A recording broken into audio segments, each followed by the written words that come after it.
What is going on, everybody? We're here and we are live for Sports Wars Sunday. It's Masters Sunday. It's the last day of the NBA. It might be the last day of the NHL as well. A lot of things happening on this Sunday, but of course, we're here with Sports Wars. I'm back. I was gone last week. Beardo held it down, Beardo and John and Will, but I am back and ready to go. Beardo, how's it going? It's going good, man. Yeah, we got to all hang out last night on Geeks and Gamers Locals for UFC 314. Great night of fights, man. Very entertaining night. Amanda Nunes, she got inducted into the UFC Hall of Fame. That's what her little tribute was for. She got inducted into the UFC Hall of Fame, so that was cool to see. Although maybe she's making a comeback. I don't know. It seems like that. It seems like she's ready for a comeback after getting inducted in the Hall of Fame. So, and then Colby went backstage to Patty's presser and started talking shit, trying to stir some shit. I don't know if he wants a piece of Patty, if he's trying to, get into relevancy again. I don't know, because Colby's kind of been irrelevant for a little bit ever since his fights with George. So we'll see. But yeah, excited for the Masters today, which also we will be live streaming over on Locals right after this. So I'm excited, man. Yes, if you guys want to, I highly recommend you do if you got nothing else going on and you want to watch the UFC fight or you want to watch the Masters or whatever, because we sit there, we do live commentary, we react to it. Some of the commentary is better than others. Last night we were watching the Volkanovski fight and Jeremy's like, wow, this Nunes guy or this Lopez guy, he's just killing him. And it's like, no, not at all. No. He's standing there and he's tough. Lopez was a tough motherfucker, and he might have got Volkanovski a few times, but ultimately no, that was not the case. But it was impressive to watch him take a fucking beating and still stand. 136 strikes to the head from Volkanovski against Lopez last night. Yeah. And yes, so go click on that link tree, subscribe over on Locals, become a supporter, and you can watch those too. We do a lot of stuff. Sometimes we do movie watch parties. Sometimes we do reactions to sports stuff. We did some March Madness stuff.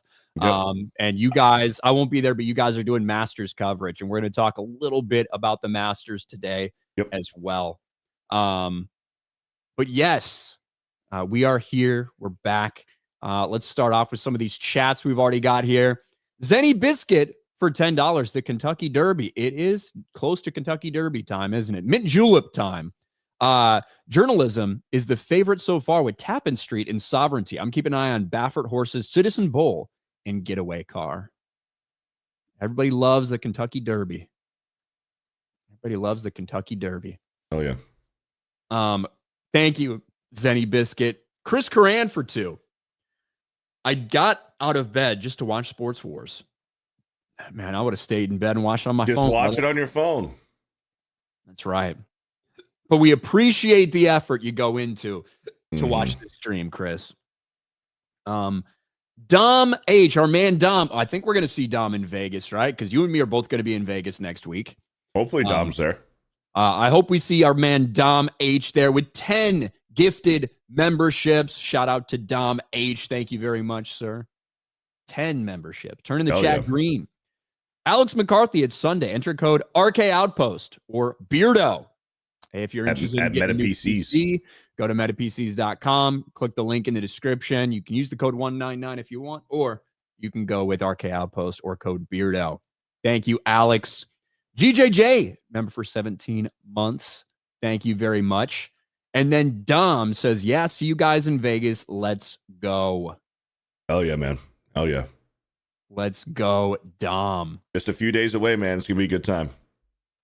Yeah, it comes around quick. Feels like we were just there. Feels like we were just there. But yeah, we might as well. We do have a couple like kind of breaking news things that have happened, especially involving a former LSU wide receiver. But since you did talk about UFC, I feel like we should probably start off there really quick. Again, Beardo was hosting the watch party. We watched all of the main card for this fight over on Locals and reacted to it, and that was fantastic. But obviously the main event, not the co-main, the main event, and the one that got so much attention was, Volkanovski coming back to featherweight. That title belt that had been vacated at the time that was open between him and Lopez. It was a hell of a fight to watch, man. It was a great fight to watch. It was exciting. Volkanovski controlled the tempo most of the fight, and you can see when you look at total strikes and significant strikes, Volkanovski was putting a beating on him. Now, a lot of it was, jabs where he's not putting his full weight into it or anything, but both of these guys caught each other at different times during this fight. Yeah, and correct me if I'm wrong, the vacated belt was Volkanovski's belt before, and then he jumped weight classes and it got vacated, correct? So he just regained his vacated belt. Yes. Okay. I don't know if there was any interim holder between there or not, to be honest with you. Because I mean, the last time he won before this was in 2023. I don't know if it, I don't know. I don't quite remember who else may have held it or not before this point. But yes, it was not like the title had been vacated. It was up for grabs in this fight. And Volkanovski, who had probably one of the best featherweight runs we've ever seen until he wanted to make the jump to lightweight, came back and he won it at 36 years old. And I felt, if you're watching, round for round and scoring wise, I felt it was pretty clear he was the winner. But there were some moments there, especially in that fourth round, where it looked a little bit scary. For sure. Scary for him. For sure. I said after the fight, and you guys, well, I think Will kind of disagreed with me. I said Volkanovski, I would not want to fight Lopez again, man. That is a scary fighter. A guy that gets better the more he gets beat up. He just loves standing in there, taking the punches, because he knew that his best punches were the counter punches. So he needed to get hit to land some of his, best blows onto Volkanovski. So that's a scary guy to fight, especially in a second fight where he knows kind of how to beat you, since he learned late what his technique was going to be to get in there. And Volkanovski, he was fucked up by the end of round 5. And there was the one hit where he even admitted he was blind in his left eye for about a half a round, because which obviously wasn't intentional. He got glanced on his left eye, and then right after followed up with another right to that to the left eye socket. So it's like a double whammy, bam bam. And after in between rounds, when he's talking with his trainers, he's like, I'm finally just regaining sight in my left eye. He was fucked up, and both of his eyes were bleeding and shit. And Lopez, that's a scary fighter, man. You don't want to fight a guy. I mean, I know it's a movie, but just think about Apollo Creed and Rocky Balboa. Apollo Creed didn't want to fight Rocky again because that motherfucker got better the more he got beat up, and he wouldn't give up. That was Lopez last night.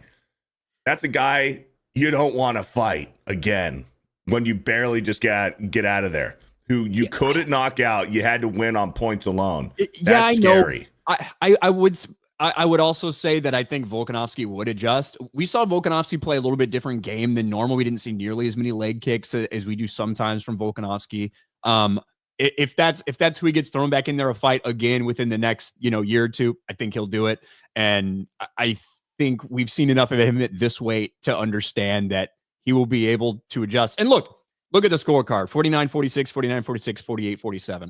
I probably would have put it more in the 48-47 range. I think that is it was because basically 49-46, you're saying that Volkanovski won every round except for the fourth round. That fifth round, I think, is kind of up for grabs just because Lopez was so much more aggressive, and Volkanovski even the third round was a little up in the air too. The third one was questionable, but I think Volkanovski won. Like, that was my gut, but it definitely could. It was one of those that if we end up getting a split decision, you knew that third round was going to come into play. But yeah, a great main event.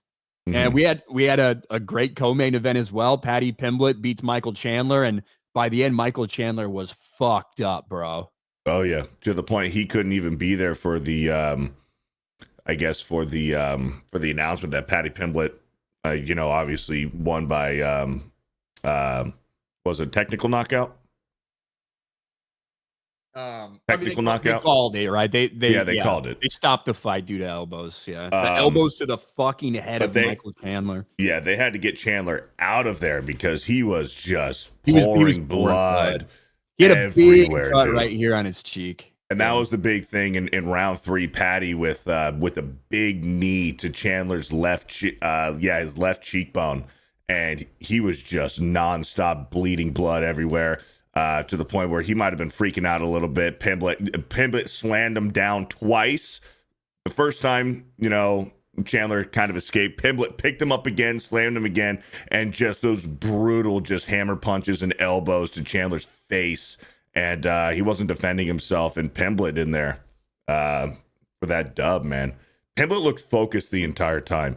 He was dancing when he was coming out to his music. He was just shimmying, dancing the entire time. And then once Chandler got in the ring, stone cold. Super calm, yeah. Super calm. And you see, I love the fucking graphics where they show like damage to people. Patty's like perfectly normal. Yeah, he looks great. Yeah, he looks great here. Michael Chandler's just fucking his head is all red. Yeah. Yeah. But yeah, it was a really solid card. Really solid card. Yep. So we had fun watching it over there on Locals. Mm-hmm. Katana Ponzal for 5. Props to Tennessee for standing up for college football. Nico is not the biggest reason for their run to the playoffs and didn't deserve a $2 million raise. Yes. Like, I got that pulled up here. Here it is. Look, we've had the discussion about NIL and the transfer portal and college football and its effect on college sports in general. It's not just football. Basketball is going through a very similar thing. But obviously, it's a very different college football than it has been in years past, where not only are guys making millions of dollars above board, and we're able to see this, and they're able to negotiate for this, and they're able to sign this and that, but also, I think even more important, the ability to just at the drop of a hat decide, I don't like how it's going there, I'm transferring, I'm going to someone else and leaving them high and dry. That is one of the biggest changes in college football that we've seen over the past few years. And we could tell over the weekend that there was a problem between Tennessee and their starting quarterback, Nico Iamaleava, which he definitely is Aliva, skips all's practice amid NIL talks, sources say. So he wanted more money. He saw a bunch of other people that got paid this year. He was set to make $2 million. He wanted to make around $4 million, arguing with Tennessee, doesn't show up to practice. Tennessee says, you know what? Go fuck yourself. Nico Iamaleava out as Tennessee quarterback in NIL dispute. Starting quarterback Nico Iamaleava is out at Tennessee amid a contract dispute. We're talking about college sports. Amid a contract dispute. Multiple outlets reported Saturday. Tennessee will play its spring orange and white game without Iamaleava on Saturday, and he's no longer with the program. It's the state of college football, says Coach Josh Heupel on Saturday of the situation on Vol Network. At the end of the day, no one is ever bigger than the program. That includes me too. Iamaleava the school have been in discussions over his name, image, and likeness money. The Knoxville News-Sentinel reported Iamaleava wanted an increase from his more than $2 million annual NIL packages, with ESPN adding he was seeking to double that amount. He didn't show up to practice on Friday and is not speaking with coaches, and that apparently was the final straw for Heupel in Tennessee. I missed it. Where's he headed? He's in the transfer portal, so he doesn't know yet. Oh, shit. Okay. Yeah. You just had to apply for the spring transfer portal, which I think the cutoff for that it starts April 16th or something like that. So he filled out the paperwork, and he'll be eligible to transfer somewhere. That's a little bizarre, isn't it? That a player leaves, like a starter leaves over NIL dispute and doesn't know where he's going. Usually they already have an idea or a deal in place where they know where they're going to go. Like, let's just take Carson Beck, for instance. It didn't work out for him in Georgia. He wants to, he's going to make twice as much money going to the U. So he hits the transfer portal and he's going to the U. Like, it was bang, bang, leaving Georgia, going to the U. He already knew he was going to the U. That's why he hit that transfer portal. This is weird that he's hitting the transfer portal over NIL dispute, not knowing how much money he's going to make with the next university he's going to, is just, I'm just going to test my luck. That's a little bizarre. Yeah, I mean, he's going to search around. He's going to search around and see where he might go. And I mean, just turning away $2 million because you want $4, you know. And it's not guaranteed that you're going to get it. Like this entire time, I was thinking when you were saying he's getting $2, he wants $4. Okay, so he knows that he's going to a university where he's going to get $4. That would be the reason to hit the transfer portal, because $2 million is better than no $1 million. Yeah, but here's the thing, and this is one of the things, like you talked about Carson Beck. Carson Beck signed a big NIL deal, and I don't think he's fucking worth it. No, absolutely not. Right. So I think that's what he sees as well, and thinks that he can get one of these teams to pony up the money and at least make a little bit more, if not the $4 million that he's wanting somewhere else. And this is the new state of college football. Micah Parsons, interestingly enough, I thought had a really interesting take on this, one that a lot of us that are watching college football feel as well. College football's a joke now. Y'all minds well just make college into a semi-pro league. Actually hold players accountable to the contracts they sign. And that's the thing.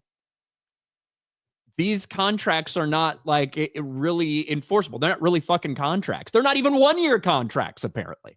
And you're now not only having to recruit to get people there to commit to come to your college and stay there with the team, but you're now having to recruit the very same players over and over again each and every year to make sure they stay there.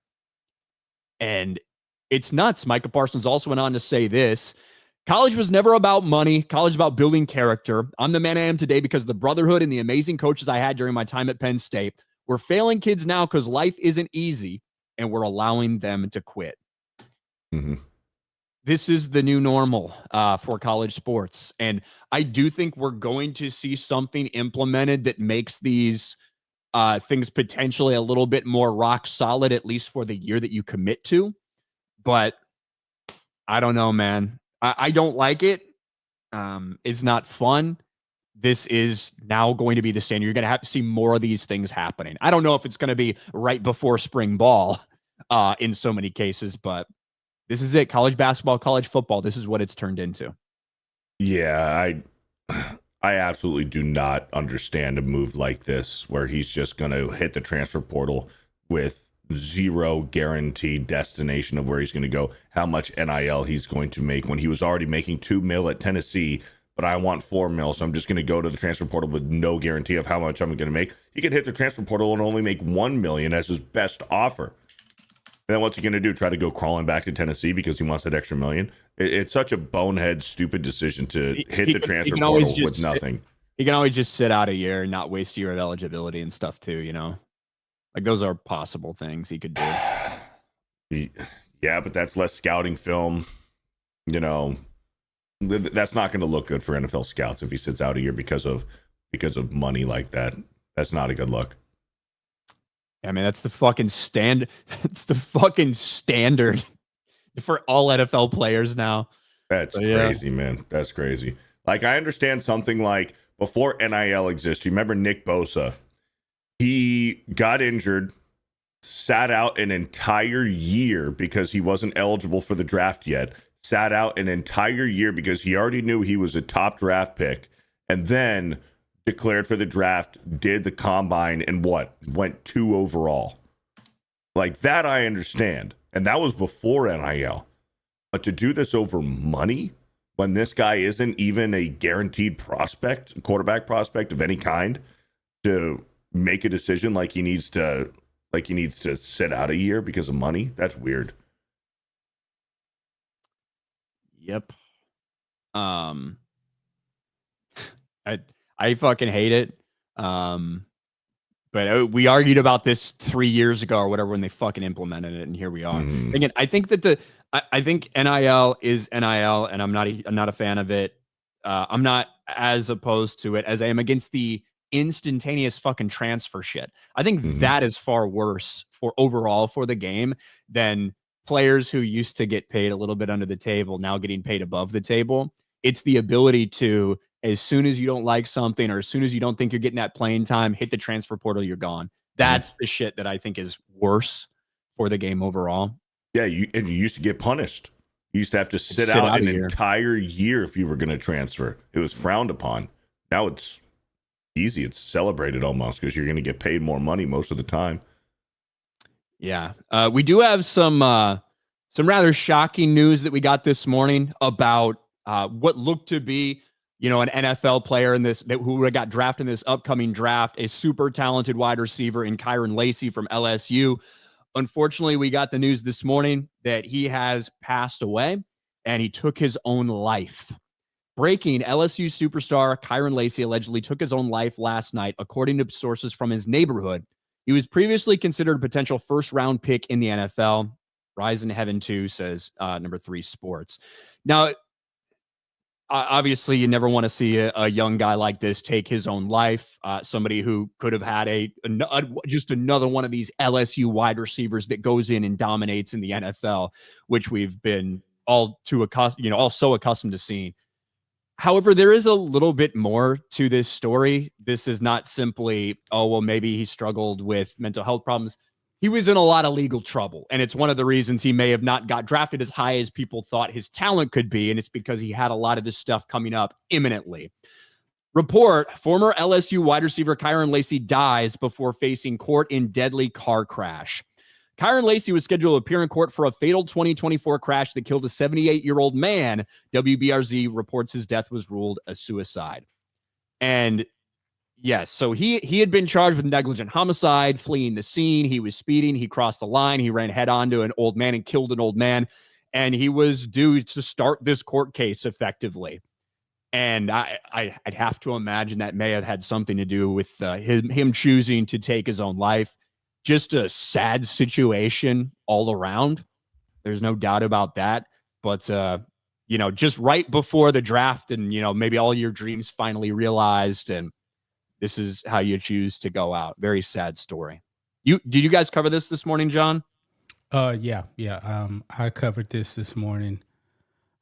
At first, I didn't realize it was him. I was like, I think I remember talking about him. I was like, oh my God, he killed himself.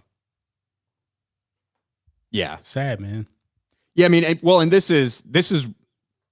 Look, we can't fucking know everything that's going on in someone's head, but when you do something like this right before the NFL draft, but also right before Monday when all of your court proceedings start, you'd have to think that was a factor. Authorities say Lacy was driving a vehicle that struck another car head on along Louisiana Highway 20 late last year, killing 78-year-old Herman Hall. Louisiana State Police said Lacy was speeding, crossed the center line in a no-passing zone, and fled the scene after the collision. Was booked on charges of negligent homicide, hit and run, and reckless operation. And he obviously will not be appearing in court for that. But a sad situation all around for college football and somebody who could potentially have been, a big talent that got drafted in this upcoming NFL draft. Mm-hmm. Yeah. A permanent solution to a temporary problem, man. Yeah. That's sad. Well, speaking of, listen, if he had done his time, he could be sitting in where Henry Ruggs is right now. Henry Ruggs, we got a report that he's only a year away from potentially getting out, and he might be eyeing an NFL comeback. Yep. Wow. One year. Henry Ruggs got 1 year until he can try to get probation, and he can, test free agency and maybe get back into the NFL. What was Henry Ruggs' sentence? Was it 10 years? I don't remember the original sentence. I'm not sure. That was a wild story when it came out, though. It just seemed like it was yesterday. It was, it feels like 3 years ago at least. It was like 3 or 4 years ago. Yeah. Oh, he got sentenced to 3 to 10 years in prison in 2023. So, yeah, he's up. Parole. Thank you, Kitty Brown. Yeah, parole. Yeah, Henry Ruggs back in business, baby. Is he still would he still be under contract? No, the Raiders released him, didn't they? I was asking would he still be under contract for the Raiders if he hadn't potentially been able to serve out those years. Not in prison, but with the Raiders. But I believe they released him after this happened, right? It sounds right. I couldn't tell you off the top of my head, but it sounds right. Like if a guy retires, right? Say somebody retires and they've got like a year left on their contract or whatever. We saw that with Gronk, right? With Gronk, with Brady. Right. Like with Gronk, he retired, but still technically, if he were to play another year, he'd be under contract for the Patriots. Mm-hmm. So they had to work out a trade for him when he wanted to come back and play with the Bucks. Mm-hmm. So I imagine it would be the same. I guess I don't really know, but I'm pretty sure once all that came out and all the videos and everything, I'm pretty sure the Raiders were like, we're releasing Henry Ruggs Jr. Mm-hmm. Or Henry Ruggs III or whatever the fuck. They might have even released him before his sentence. I believe they did, yeah. When all that was out there. Mm-hmm. Yeah. Just keep him away from Vegas. He can't handle going to Top Golf with his buddies. Apparently. Jonathan Bordeaux, I'm still recovering from Carr's injury. I'm in hell. We did get some interesting news just the other day. I don't know if you saw this, Beardo. We kind of thought that we knew some things about which teams were looking for quarterbacks, which teams were set on their quarterbacks. Well, the Raiders, or not the Raiders, former Raiders and now Saints quarterback Derek Carr, he might not be playing this year in a kind of shocking fashion. Derek Carr injury update. Saints quarterback 2025 season in doubt amid potential shoulder surgery. After missing the end of 24 due to a hand injury, Saints quarterback Derek Carr's status is in doubt for 2025. He's dealing with a shoulder injury and is weighing options, including surgery. News of Carr's injury comes less than 2 weeks until the 2025 draft. The Saints have Spencer Rattler on the roster, but they also have the number 9 overall pick. Shedeur Sanders has come up. Jackson Dart has come up. I have even heard that Aaron Rodgers potentially could be in the mix because obviously things haven't come to fruition yet in Pittsburgh, and that could potentially, if this is going and they're like Derek Carr's not going to be available, that might be a possibility. Aaron Rodgers to the Saints if he doesn't want to go to Pittsburgh. Nightmare scenario if you're New Orleans. I think Spencer Rattler's fun, but I don't think you want him in a full season of football. No. And, I don't know, man. Do you take a shot at Shedeur Sanders could be available at 9. I have no idea how this draft is going to pan out, to be honest, with some of these quarterbacks. Mm-hmm. But yeah, a shitty situation the Saints find themselves in. Did you know about this, Beardo? I actually did not. I did not know that about Derek Carr's injury or his surgery. So that's news to me. That's crazy, man. Because last night when you were saying that Rodgers to the Saints, I'm like, Rodgers to the Saints? That doesn't make much sense. But now it does. I don't know, man. I don't know what the hell is going to go on with Rodgers. If Rodgers doesn't sign with the team before the draft, I genuinely believe that he's fucked. Why?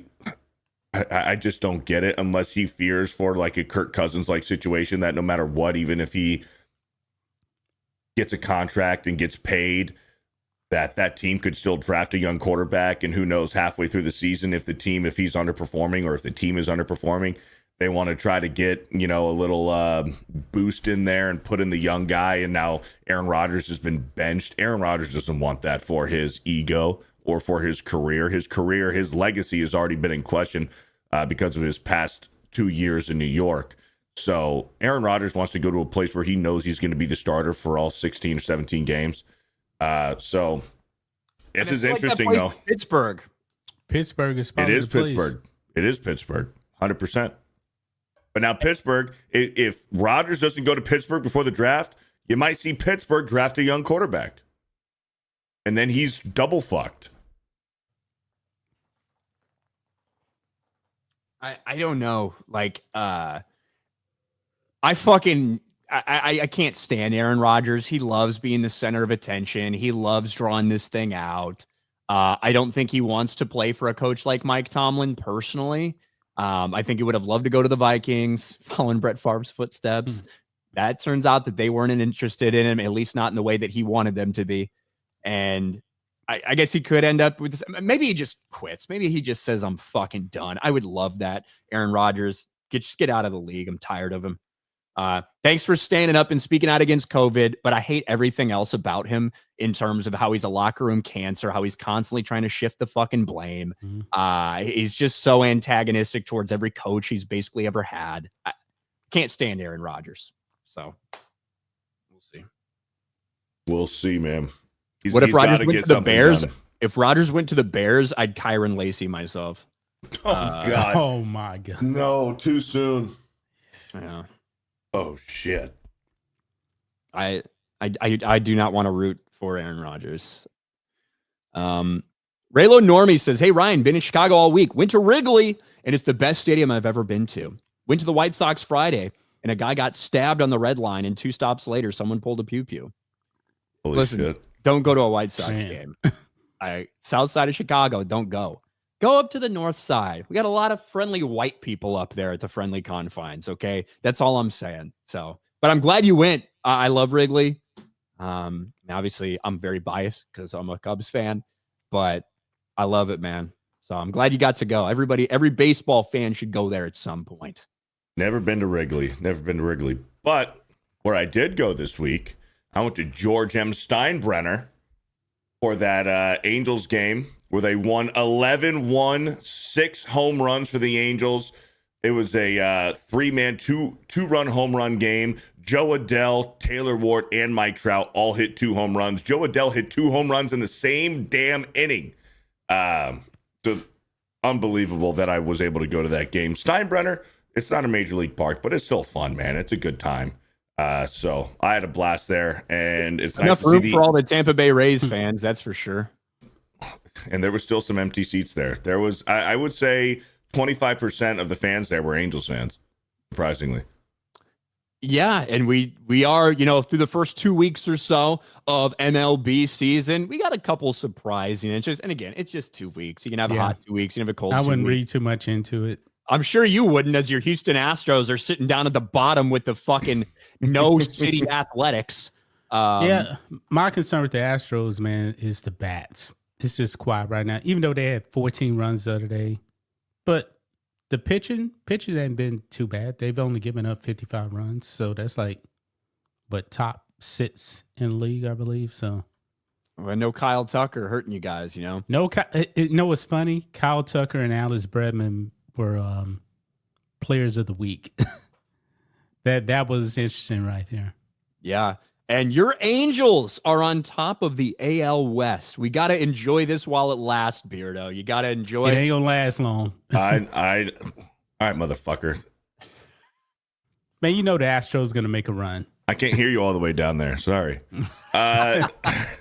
No, I know it's not going to last long, but you never know. I didn't think this kind of hot start for the Angels either, but I'm sure it's not going to last long. But at least if we can get a wild card and get into the postseason, there does seem to be a special feel about this team right now. And Soriano, our pitcher Soriano, is fucking pitching lights out right now. And also Kenley Jensen is pitching like, or at least closing games out like he was with the Dodgers a few years ago. He's been playing very well. Gantz is playing like he's 4 years younger and 30 pounds lighter, man. I know. It's crazy. And like I said, I'm loving our pitcher Soriano.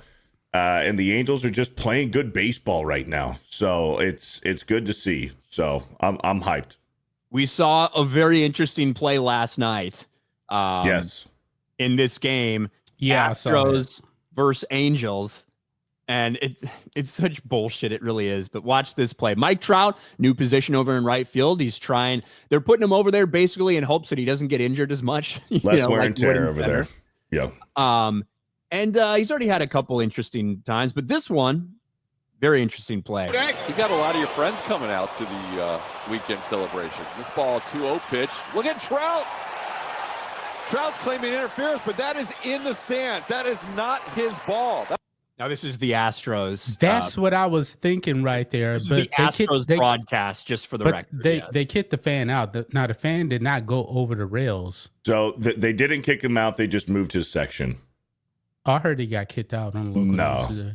No, they escorted him to a different section. Him and his kid were still able to stay at the game.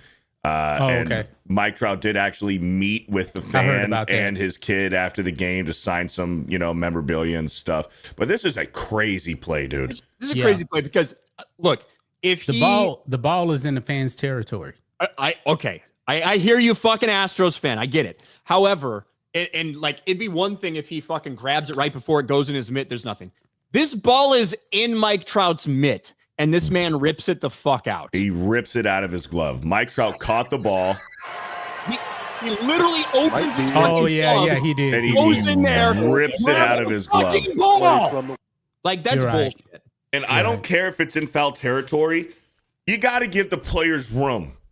You got to give the players room to jump over the wall and make the fucking play. That's what they're there for. You're not there. You're not guaranteed to get a fucking souvenir that you can give to your kid. I know it's nice, but it's not a guaranteed. It's not your fucking ball to rip out of Mike Trout's glove when this professional is trying to win a baseball game. This is insane.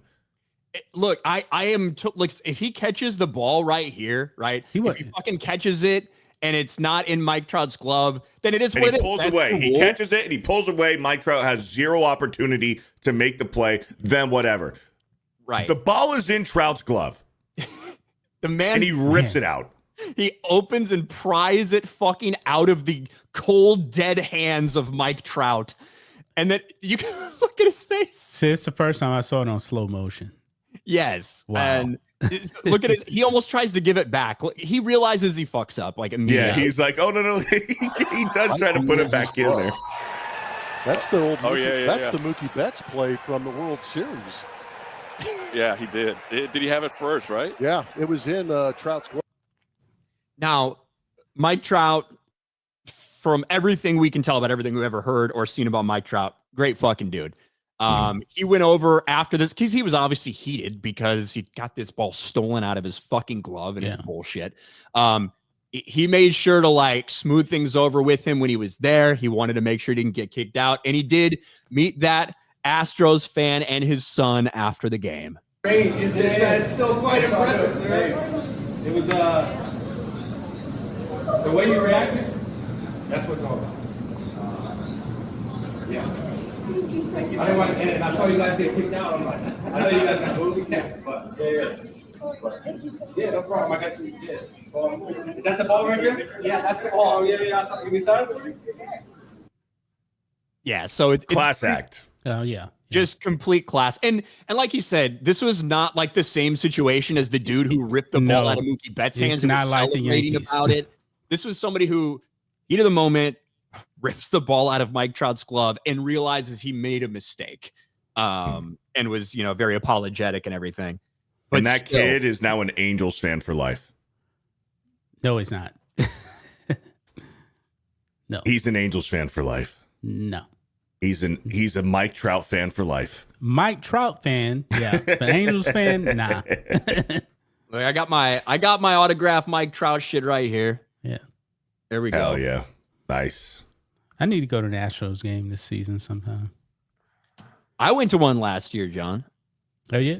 Mm-hmm. And just to quickly, we kind of went over the AL, but we might as well go over the NL a little bit too, because, my Cubs are in first place in the NL Central. Padres crushing it right now in the NL West. Looking good right now.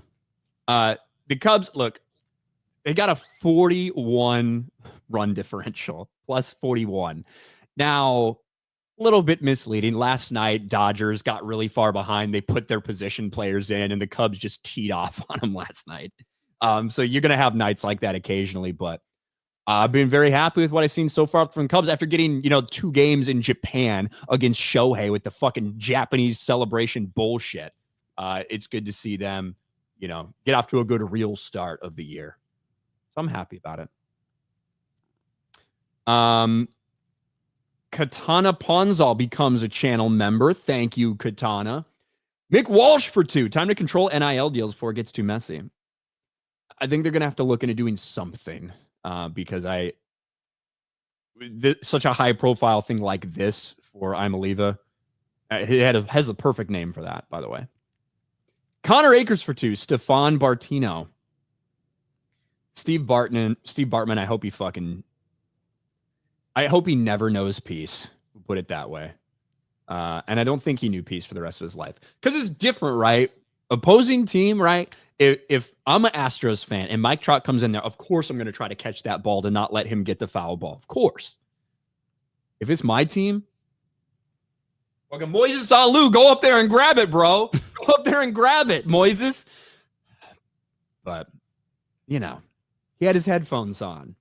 Little fucking Steve Bartman had his fucking headphones on and his portable radio, listening to Ron Santo and Pat Hughes, which I loved. I love listening to Ron Santo and Pat Hughes. Now it's Pat Hughes and Ron Coomer, but because Ron Santo unfortunately passed away. But God dang, man. The Steve Bartman shit, I'm never going to get over that. At least we won a fucking World Series, so that helps. That helps. Many years later. Well, yeah, I mean, 108 years after the fucking first one, John, but who's counting? Yeah. Who's counting? We do have the Masters this afternoon, gentlemen. Obviously, you know, the early players have already teed off. We got a lot more coming up. Beardo, you're going to be hosting a live watch party on Geeks and Gamers Locals. Yes, Follow the link tree in the bottom to find Geeks and Gamers Locals. But you guys are going to be watching, reacting to it. But I think it's going to be an exciting finish, man.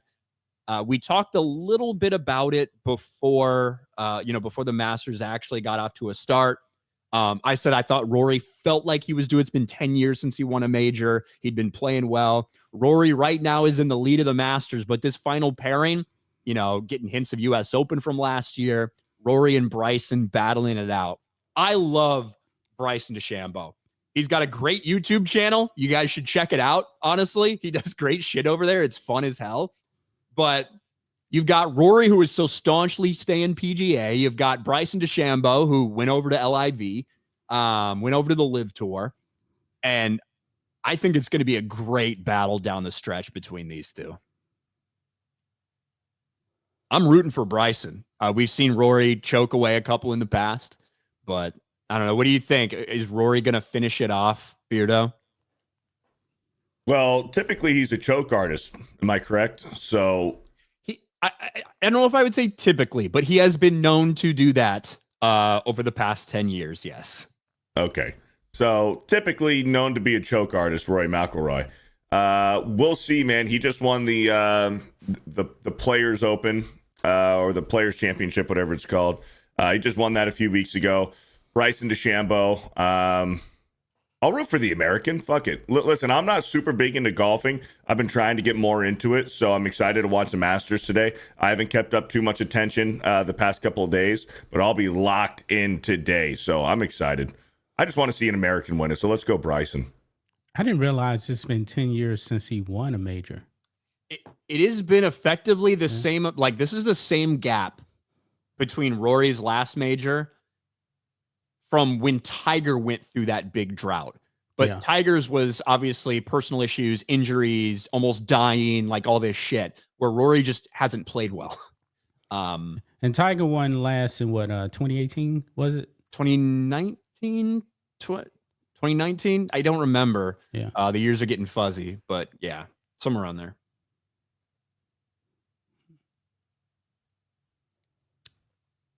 But, well, looking at all these other players, Corey Connors still obviously within striking distance, Patrick Reed. When you start to look at these -6, -5 guys, you know, if you're looking for somebody to put up a number to maybe threaten them, obviously Scotty Scheffler, two-time Masters winner, hasn't played extraordinarily well this weekend. You only shot even par yesterday when he had an opportunity to make a move. But you're going to have to shoot a low number. None of these guys are going to be able to put a number up that is going to put any pressure on these guys. So it's going to have to be the guys that are just a few holes ahead of them. And I just don't know if we're going to see that. You know, I think 66 was the low round we saw yesterday. Rory shot 66. Zach Johnson shot a 66. That's 6 under par. I think you'd need a wild number from one of these guys to really put pressure on these guys and they start hearing the cheers going around and everything. But I think it's a two-man game. I think it's going to be Rory or Bryson, one or the other. Let's go. I'm excited to watch, man. One or the other. All right, we're caught up there. It is also the final day for NBA season, ladies and gentlemen, which I know maybe not a lot of people have been paying attention, but it is this Sunday. All of these games determine not really who makes and misses the playoffs, who makes and misses the play-in tournament, and specifically for the Western Conference. Eastern Conference, pretty much all wrapped up right now. Nobody's going to move from the spot that they're at, whether they're one of these 1 through 6 or one of the play-in teams. The Western Conference, a little bit of a shit show. Now, the Los Angeles Lakers, after LeBron James stabbed another teammate in the back and got one of the top 3 players in the NBA and Luka Doncic on his team to lead them down the second half, Lakers secure that 3 seed. These are done. It's OKC, Houston, and the Lakers. Rockets haven't even been playing anybody the last few games. And then this is kind of a mess. I think Nuggets play the Rockets tonight. Obviously, they win. They secure that 4 seed. The Clippers and Golden State are playing each other. If Warriors win, they can escape this play-in tournament. The Timberwolves are also in the hunt here. Potential play-in tournament, potentially not, depending on how some of these games go. But it is going to set up for interesting matchups. To me, if Golden State can win and stay at 6, find a way to stay potentially at 6, and I don't know if that can happen or if they'll move up to the 5 if they beat the Clippers. But if it ends up Golden State 6 and Lakers 3, that is a hell of a first-round matchup. The Warriors, Steph Curry, Jimmy Butler, Draymond Green against LeBron James and Luka Doncic and the Lakers. That is a fucking great scenario. The Nuggets fired their head coach like 5 days ago.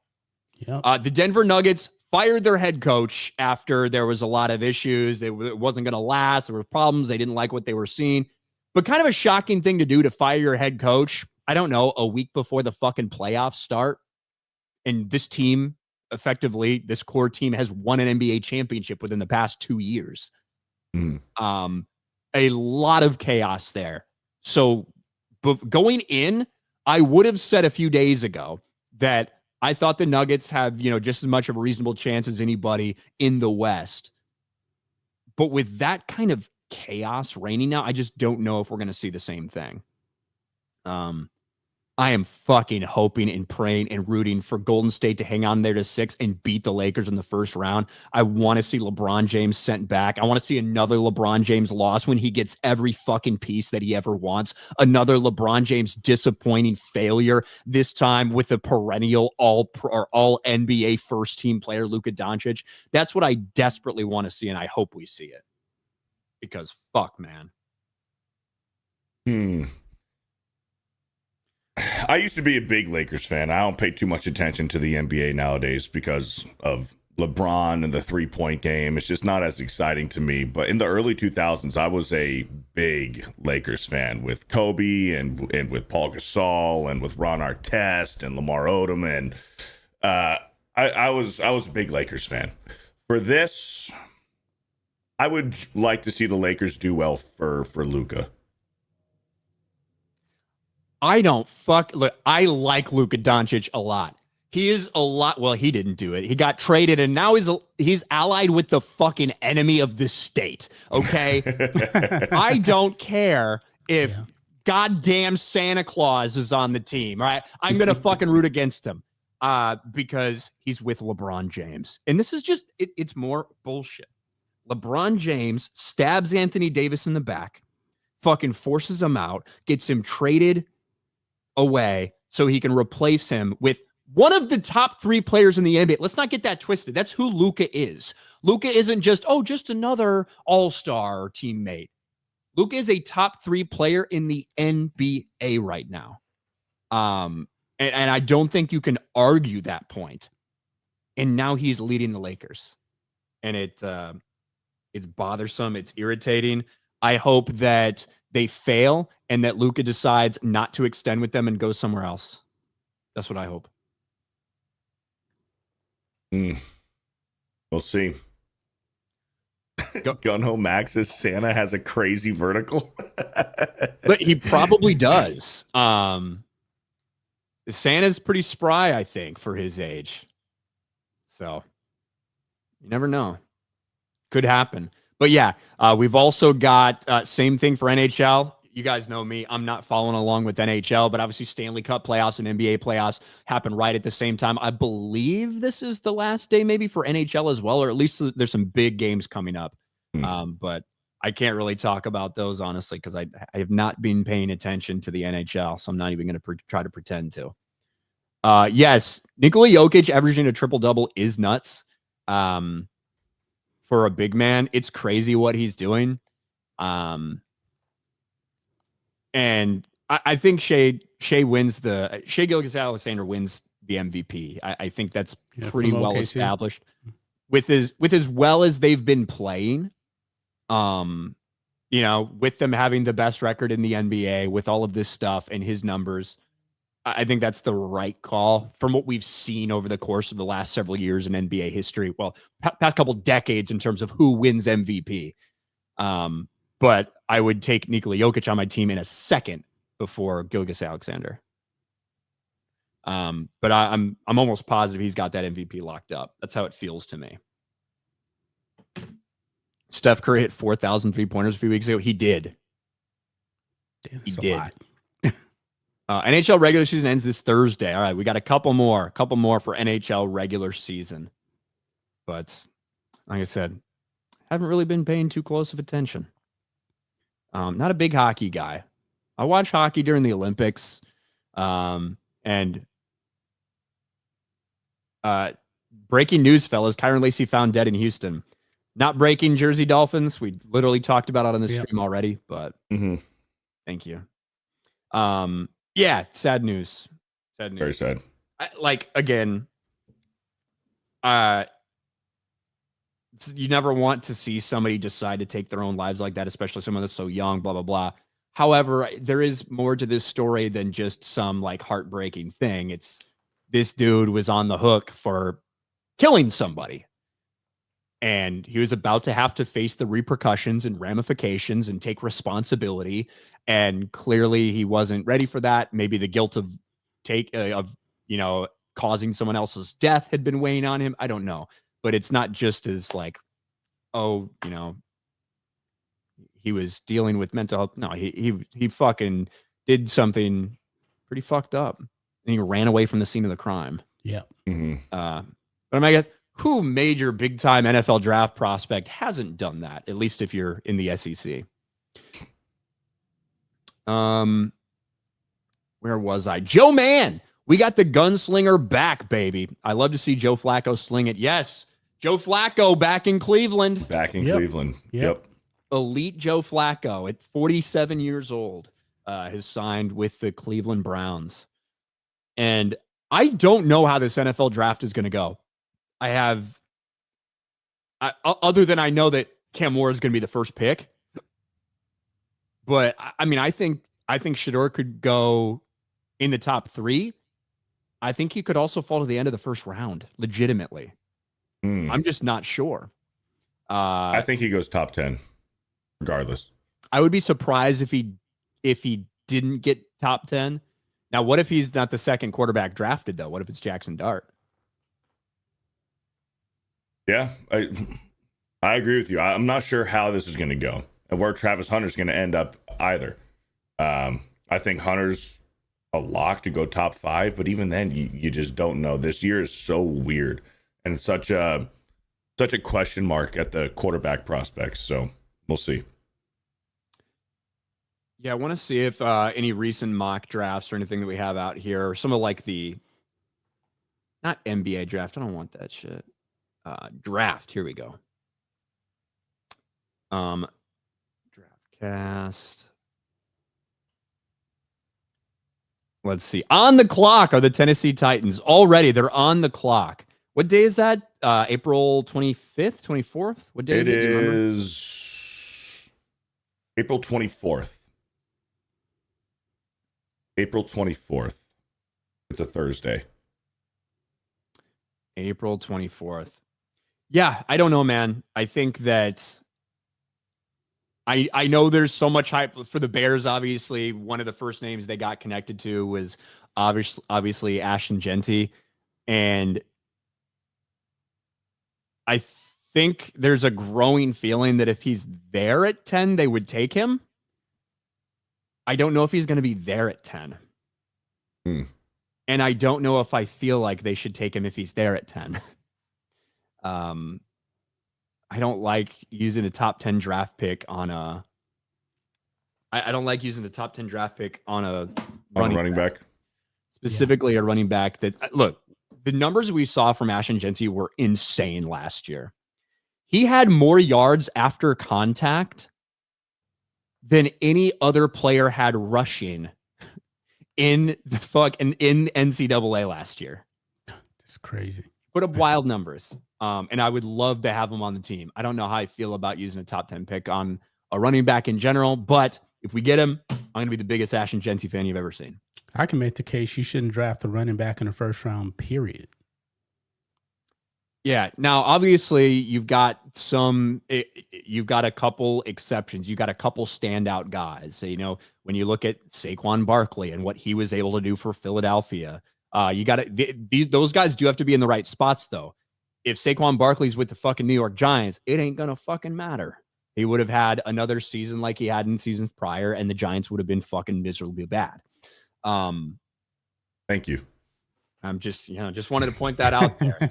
Hey, you gave your Angels enough love. We got to give your Giants some shit. Yeah. I will say this. If you guys draft Ashton Genty, enjoy the 4 years that you have him.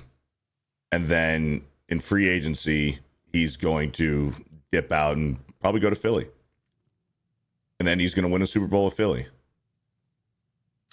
We'll see. I'm not a big fan of. Look, we saw some very unique shit last year at the running back position, where you saw Saquon, Derrick Henry, and Josh Jacobs, right? All guys get decent amount of money, for their age at the running back position. That has not been the trend, when it comes to paying some of these guys. And I'm not a big fan of that. I'm not a big fan of paying a 27, 28-year-old running back big time money, 3-4 year deal when you're starting to expect the wheels to fall off. I think there's a couple exceptions. A guy like Derrick Henry, I think, is an exception.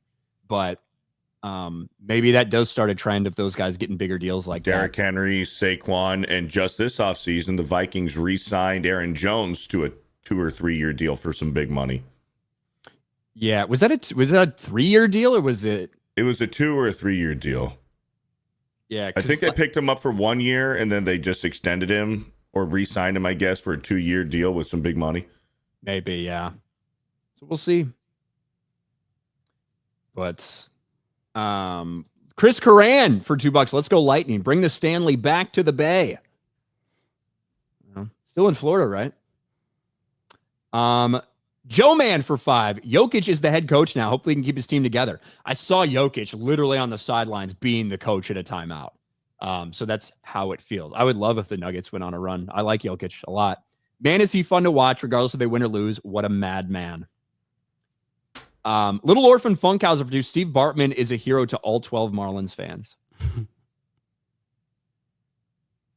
Son of a bitch.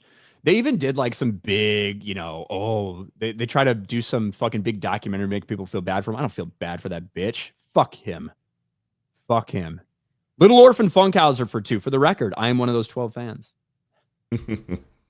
Wizard Man. Shador made Hunter good. Hunter's pro day. Rough. I think the main concern with Travis Hunter is where does he want to play versus where teams want to play him. And where does his girlfriend want him to play? Sure. I don't mean where in terms of destination. You mean position. I mean position, yeah. Because I think I think that he has a higher chance of being an elite level DB than he has elite level wide receiver. I'm not saying he can't do both. I'm not saying he's not capable of potentially doing that or a little platooning and stuff. But I think NFL teams are there. I think there's going to be NFL teams that want to lock him in mainly to one position. And I don't know if he's going to be okay with that. So they might be fighting with him. He might be fighting with them. I don't know. What do you think he should be? I will get Ryan his jersey this week in Vegas. I'm going to bring it to Vegas and I'll give it to Ryan. He's going to come to Vegas to give me... Dude, this motherfucker, I texted Ryan. I said, hey, man, because I felt really bad. I'm like, hey, man, do you want to, meet up? We'll get some drinks, watch a game or something. You know what Ryan said? Nothing. You didn't fucking text me back. Said nothing. To be honest, tried, man. To be honest, that's pretty standard for me. You can ask Jay. I'll read it. I'm like, okay, we'll see. But I often am not a great replier when it comes to messages. But yes, Beardo did reach out to me to try to get it to me. So I tried, Chris. I tried. What were you asking? What position for Hunter? Yeah. I think we'll see him mainly at DB, but I think there will be packages for him on offense. I think you need to, I think to keep him happy, you definitely have to have at least some of those packages in there. I don't know. Maybe a team wants him to turn him into a full-time wide receiver. I don't know. And the Giants have 6 picks in the top 105 picks. So we could get some good talent. So we'll see. Eric K, remember Deion played DB, returning wide receiver at times. Yes, but Travis Hunter does not want to be a Deion Sanders, Devin Hester, or at least early Devin Hester before they actually try to turn him into a wide receiver type of insert. He wants to be on the field a lot. Not just for little Deion packages wasn't here and even a receiver until he got with the Cowboys. right. Yeah, and you know what else Deion was doing at the same time? Playing baseball. Yeah. Yeah. That's fucking nuts. That's crazy, man. That is fucking nuts. Make sure we are caught up over on Rumble side as well. But yeah, look, I am excited for the Masters. Excited to see how this ends. One of my favorite times of year, and Masters season always gets me putting my clubs back in my trunk and looking to play, which is what the build up to this Masters did actually. So that's always a good thing. But what do you guys got going on over at Black and White Sports, John? Oh, not much. Same thing. Go eat. Put out some videos later on. So I'm gonna scan for some stuff. You smoking anything today? Nope. I got a ribeye. I'm a grill steak. Okay. Yeah. There you go. What about you, Beardo? Yeah, we'll be live here in about 25 minutes for the Masters over on Geeks and Gamers Locals. I'll be there. X-Wing will be there. I think Tommy will be there as well, and Jeremy will show up at some point. So we're gonna have a rotating panelists over there for the locals. We'll be there all day until the green jacket ceremony. Perfect. Sounds like a plan. Yep. So check us out over there on Locals, guys. And we will, some of us will see you over there, I'm sure. Otherwise, we'll be back next week. Thanks, everybody. We'll talk to you later. Bye. Bye, guys.